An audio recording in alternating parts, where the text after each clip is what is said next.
Semisal para tabi'in, Hasan al-Basri, Sufyan bin Uyainah, Sufyan as-Sawri, Umar bin Abdul Aziz, mereka kan tabi'in yang secara personal bisa memberikan fatwa. Juga bukan ulama mazhab yang secara mustaqil, secara independen bisa memberikan fatwa. Bukan Syafi'i, bukan Maliki, bukan Hambali, bukan Abu Hanifah. Karena kita bukan mereka, maka kata ormas-ormas, fatwa yang kita putuskan harus kolektif. Tidak boleh personal. Kalau personal akan gugur dengan sendirinya.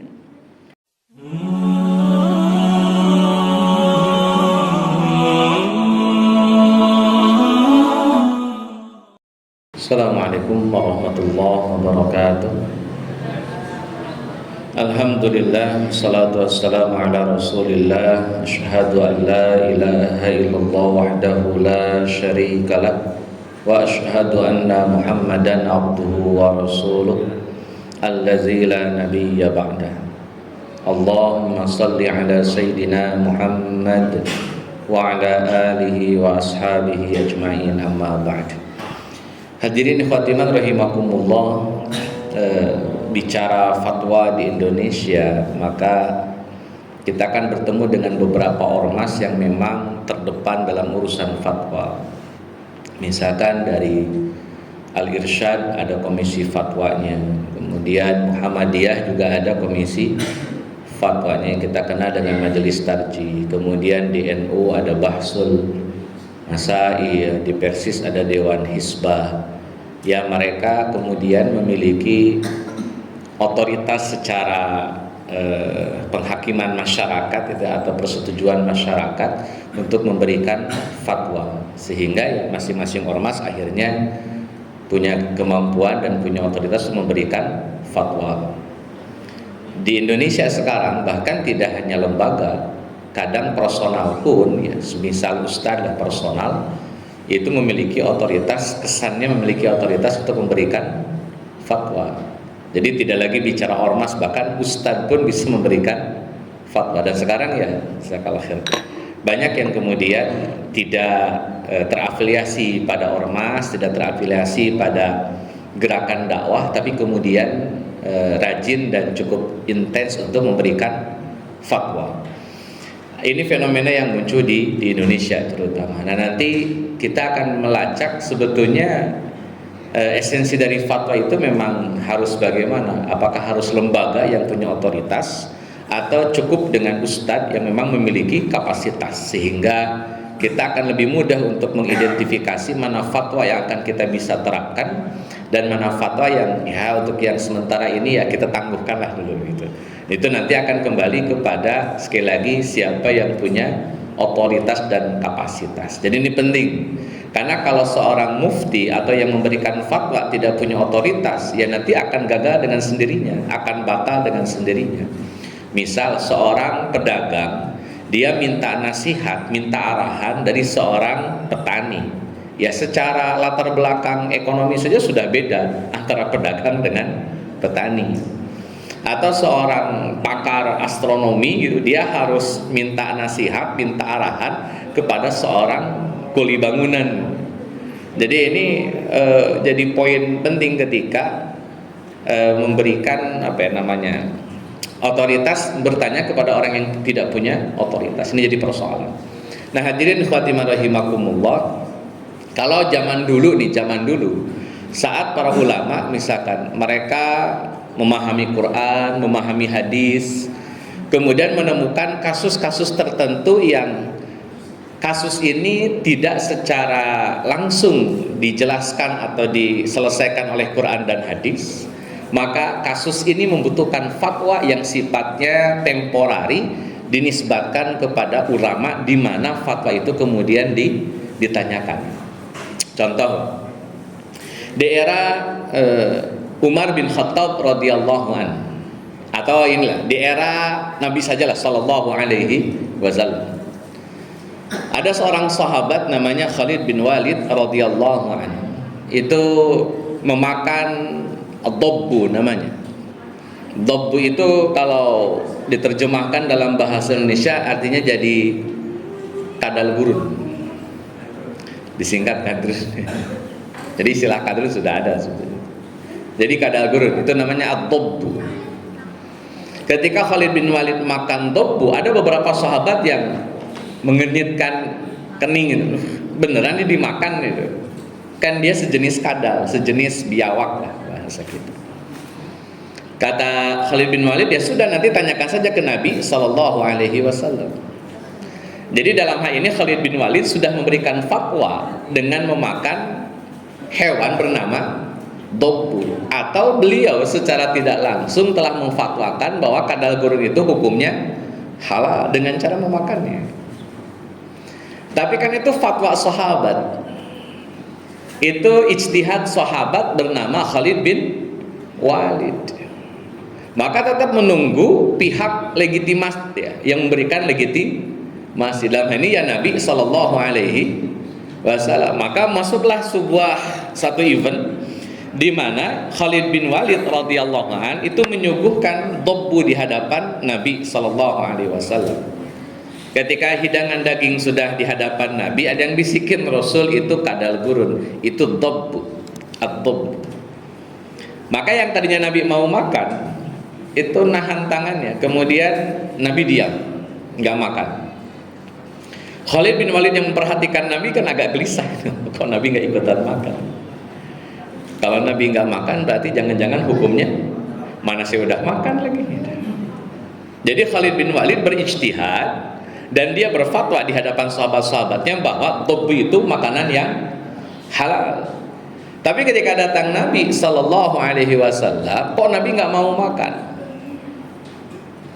Akhirnya Khalid bin Walid nanya dong ke Nabi, Rasul, apakah ad-dobbu ini haram sehingga engkau tidak berkenan untuk memakannya? Maka ini jawaban Nabi. Kata Nabi Sallallahu Alaihi Wasallam, kaum kami di kampung kami ini bukan makanan. Artinya kami nggak makan ad-dobbu. Kata Nabi. Tapi kalau kalian mau makan, silahkan. Kalimat Nabi tidak mau makan, dan kalau ada yang mau makan Nabi persilahkan, dalam bahasa item dalam pemahaman agama kita itu disebut dengan takrir.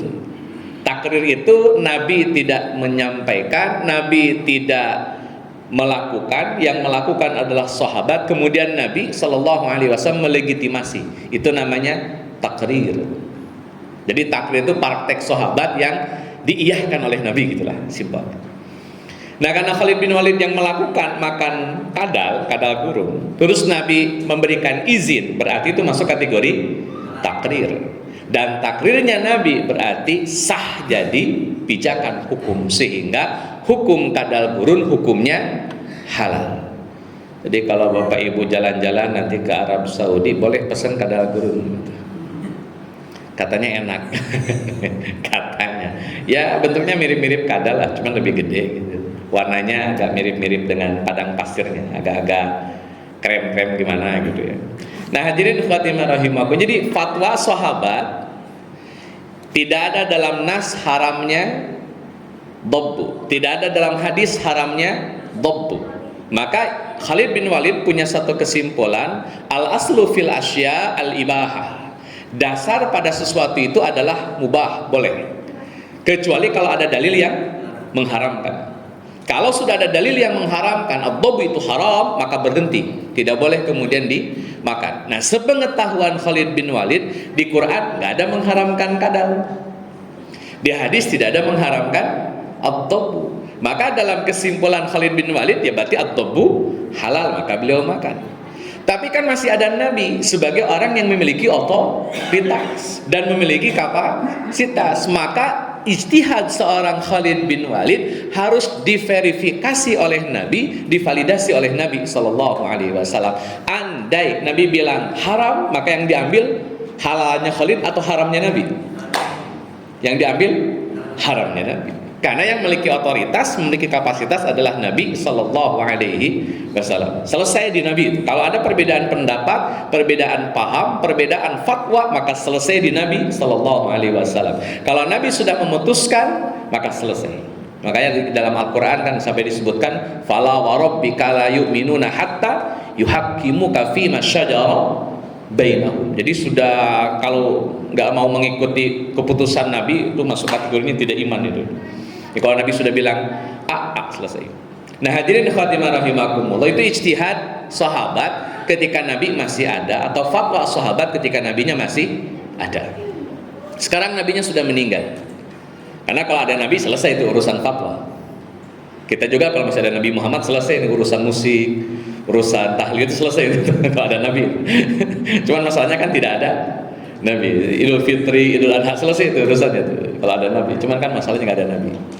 Nah, ketika para sahabat sudah tidak memiliki Nabi Muhammad SAW karena Nabi Muhammad sudah meninggal dunia, maka muncul praktek ijtihad para sahabat berkaitan dengan produk hukum. Misal, Umar bin Khattab radhiyallahu an tahu betul bahwa penerima zakat mal itu ya 8 asnaf, sebagaimana At-Taubah ayat 60. Innamas shadaqat lil fuqara wal masakin, dan seterusnya.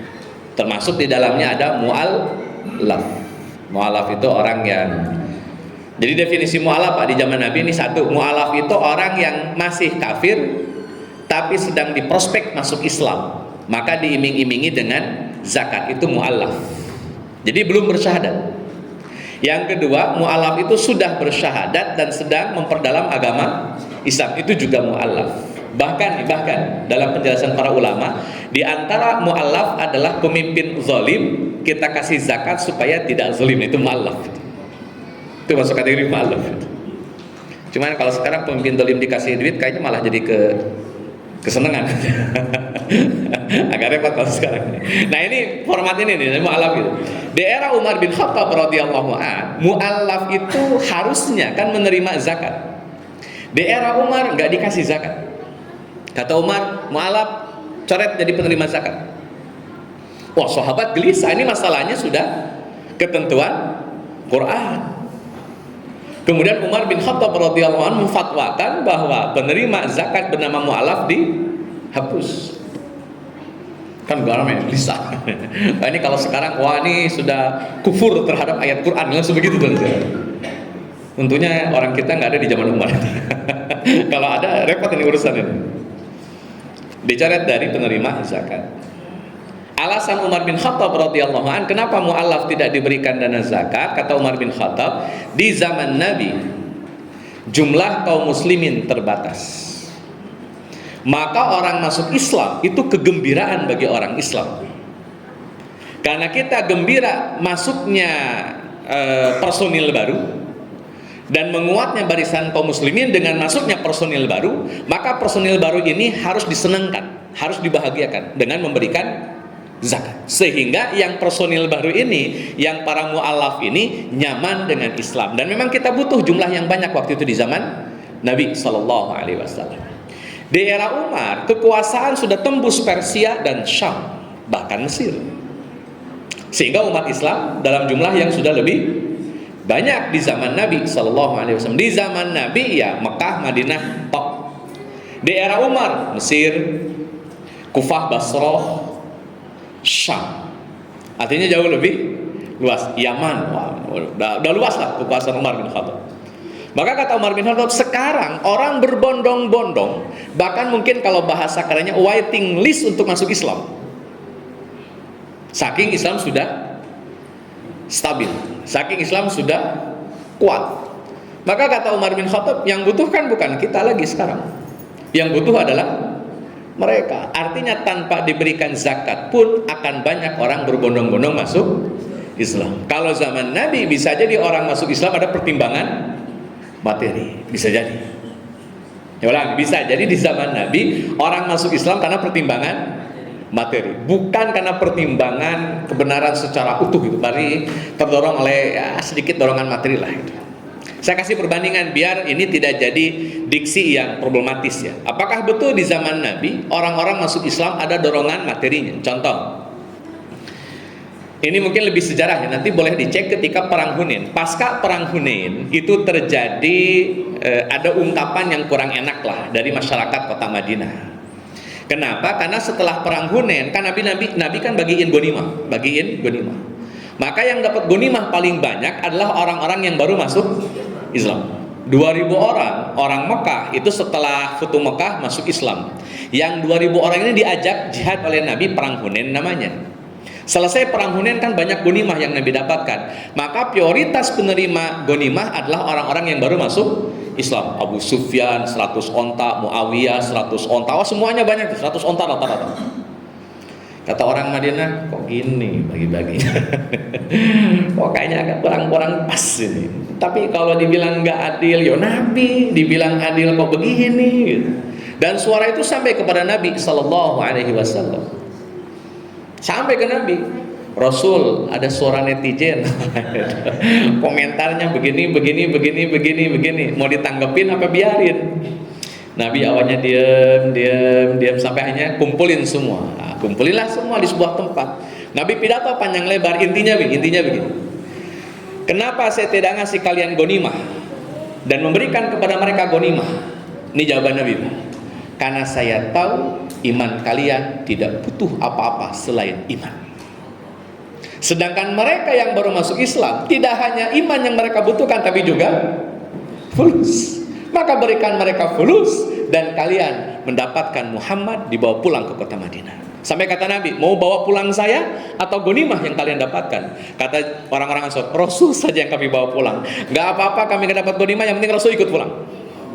Nah itu orang Ansor. Kalau kita kan ya berapa?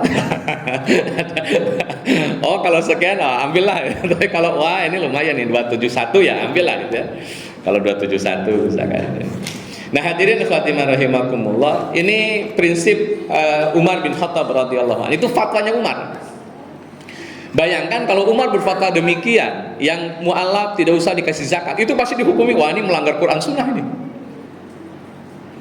Kebayang itu netizen sekarang ngomong apa sama Umar bin Khattab. Untung kita nggak ada di zaman Umar. Kalau dia ada di zaman Umar, habis lah itu.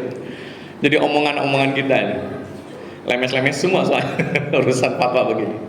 Nah hadirin Fatimah rahimahullah, bahkan Umar bin Khattab radhiyallahu an pernah membatalkan hukuman potong tangan di sebuah momen. Terjadi pencurian di saat-saat sedang paceklik, padahal hukum Islam sudah jelas.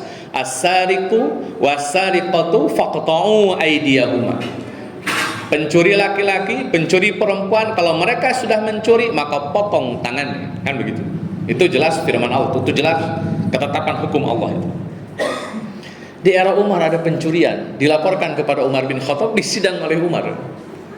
Pencuri, korban pencurian. Kata Umar kepada pencuri, benar kamu nyolong? Benar. Kenapa mencuri? Lapar. Kenapa lapar? Paceklik Amirul Mukminin, saya nggak punya makanan di rumah. Tetangga saya kelihatannya banyak duitnya. Ya sudah, saya curi tetangga saya. Korban yang dicuri tetangga kamu ini, tetangga saya Amirul Mukminin. Kamu tahu dia lapar? Nggak tahu. Kamu nggak tahu dia lapar? Nggak tahu. Makanya saya nggak ngasih apa-apa. Karena nggak tahu. Akhirnya Umar bin Khattab memutuskan, kamu dibebaskan dari potong tangan, dan korban pencurian harus menyantuni tetangga yang miskin tadi.